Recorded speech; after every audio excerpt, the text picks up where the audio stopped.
आज Doubtnut app download करें। Doubtnut पर अपने सभी गणित, रसायन विज्ञान, भौतिक विज्ञान और जीव विज्ञान के डाउट्स का करो सफाया। बस प्रश्न की फोटो खींचो, एक ही प्रश्न को क्रॉप करो और तुरंत वीडियो सोल्यूशन पाओ। अभी डाउनलोड करें। क्वेश्चन हमारे पास है कि अध्यारोपण के सिद्धांत में वे गुण जो कि सदिश योग से प्राप्त होते हैं वो क्या है? विस्थापन, वेग, आयाम या आवृत्ति। ठीक है, तो यहाँ पर अध्यारोपण का सिद्धांत कुछ इस तरह से है जिसमें हमें सदिश योग के रूप में क्या प्राप्त होते हैं, मतलब उनका जो योग होता है वो किसका किसका योग होता है अध्यारोपण के सिद्धांत में। ठीक है, तो सबसे पहले इसके लिए हम समझ लें कि अध्यारोपण का सिद्धांत होता क्या। अध्यारोपण के सिद्धांत जिसके अनुसार दो तरंगे किसी माध्यम में अगर गमन कर रही हैं, ठीक है, और एक ही दिशा में गमन कर रही हैं। देखिए, हमने कुछ ये बात नहीं करी है उनके गुण की कि उनका यहाँ पर उनकी आवृत्ति समान होनी चाहिए या उनके आयाम समान होने चाहिए, ऐसा कुछ भी नहीं होता है।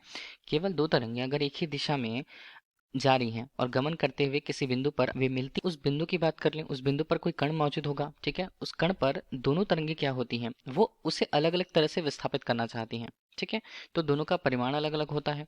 तो इस तरह से उस कण पर जो परिणामी विस्थापन प्राप्त होता है, परिणामी विस्थापन वो क्या है, वो इन दोनों तरंगों के लिए होता है परिणामी विस्थापन का, जिसे अगर हम y के रूप में प्रदर्शित कर दें तो ये दोनों तरंगों के लिए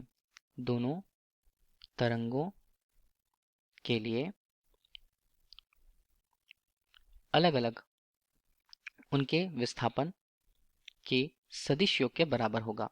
विस्थापन के सदिश योग के बराबर होता है। फिर इसे हम समझेंगे कैसे। अभी देखिए, हमने ये बताया था कि दो तरंगे अगर एक ही दिशा में किसी बिंदु पर मिल रही हैं, मतलब अध्यारोपित हो रही हैं, तो एक कण होता है। जिस कण पर वो मिलती है, माध्यम के अनुसार ही हम बात कर रहे हैं, तो वहां पर उस कण का जो परिणामी विस्थापन अगर हम देखें तो उसे y के रूप में प्रस्तुत किया जाएगा। वो किसके आधार पर है? दोनों तरंगे अपने अपने अनुसार उसे विस्थापित करने का प्रयास करेगी। मान लीजिए पहला तरंग है, उस कण को y1 जो है वो विस्थापित करने की कोशिश करेगी और दूसरा तरंग उसे y2 विस्थापित करने की कोशिश करेगा। ठीक है, तो दोनों का जो सदिश योग होता है वो उसके परिणामी विस्थापन को बताता है। ठीक है, और यही है दो तरंगों के लिए उनके अध्यारोपण का सिद्धांत।